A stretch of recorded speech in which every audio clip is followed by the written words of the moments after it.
பாஜக தேசிய அமைப்பு பொதுச் செயலாளர் PL சந்தோஷ் இன்று சென்னை கமலாலயத்தில் ஆலோசனை கூட்டத்தில் பங்கேற்றிருக்கிறார். நயினார் நாகேந்திரன், தமிழிசை உள்ளிட்டோர் இந்த ஆலோசனை கூட்டத்தில் பங்கேற்றுள்ளனர். உட்கட்சி கட்டமைப்பு உள்ளிட்ட முக்கிய விவகாரங்கள் குறித்து இன்று ஆலோசனை நடக்க இருக்கிறது. சென்னையில் பாஜக நிர்வாகிகள் ஆலோசனை கூட்டம் தொடங்கியுள்ளது. பாஜக தேசிய அமைப்பு பொதுச் செயலாளர் PL சந்தோஷ் இந்த ஆலோசனை கூட்டத்தில் பங்கேற்க இருக்கிறார். தொடர்பான மேலும் விவரங்களை தருவதற்காக செய்தியாளர் ராஜேஷ் இணைப்பில் இருக்கிறார். ராஜேஷ், வணக்கம்.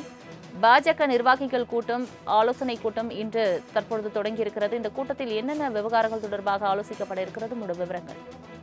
தலைமை வணக்கம். சட்டமன்ற தேர்தல் உட்கட்சி விவகாரம் தொடர்பாக பாஜக தேசிய அமைப்பு பொதுச் செயலாளர் PL சந்தோஷ் தலைமையில் கமலாலயத்தில் ஆலோசனை என்பது மாநில தலைவர் நயினார் நாகேந்திரன், அதே போல மேலிட பொறுப்பாளர் அரவிந்த் மேனன், அதே போல முன்னாள் மாநில தலைவர் தமிழிசை சவுந்தரராஜன் உள்ளிட்டோர் தலைமையில் இந்த ஆலோசனை கூட்டம் என்பது தற்பொழுது தொடங்கி இருக்கிறது. மத்திய உள்துறை அமைச்சர் காரைக்காலில் நடைபெற்று வரும் பிரம்மாண்ட பொதுக்கூட்டத்தில் உரையாற்ற இருக்கக்கூடிய நிலையில் தமிழக பாஜக தலைவர்கள் இன்று கமலாலயத்தில் ஒன்று கூடி ஆலோசனையில் ஈடுபட்டு வருகின்றனர். குறிப்பாக பாஜகவினுடைய தேசிய அமைப்பு பொதுச் செயலாளர் PL சந்தோஷ் தலைமையில் நடைபெறும் ஆலோசனை கூட்டத்தில் மாநில தலைவர் நயினார் நாகேந்திரன், மேலிட பொறுப்பாளர் அரவிந்த் மேனன், துணைத் தலைவர்கள் கருநாகராஜன், VP துரைசாமி, அதே போல தமிழக பாஜகவினுடைய முன்னாள் தலைவர் தமிழிசை சவுந்தரராஜன் உள்ளிட்டோர் பங்கேற்றிருக்கிறார்கள்.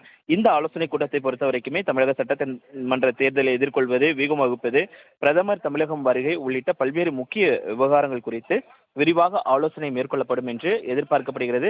குறிப்பாக PL சந்தோஷை பொறுத்த வரைக்கும் நேற்றைய தினத்தில் அவர் கேரளாவில் முகாமிட்டு கடந்த 2 நாட்களாக அங்கு ஆலோசனையில் ஈடுபட்டிருந்தார். அங்கும் சட்டமன்ற தேர்தல் நடைபெற இருக்கக்கூடிய சூழ்நிலையில் அங்கு ஆலோசனையில் ஈடுபட்டிருந்தார். அதனைத் தொடர்ந்து தான் தற்பொழுது தமிழ்நாட்டில் நடைபெற இருக்கக்கூடிய இந்த தேர்தல் தொடர்பாக ஆலோசனை மேற்கொள்ள இருக்கிறார். தங்களின் முழு விவரங்களுக்கு நன்றி ராஜேஷ்.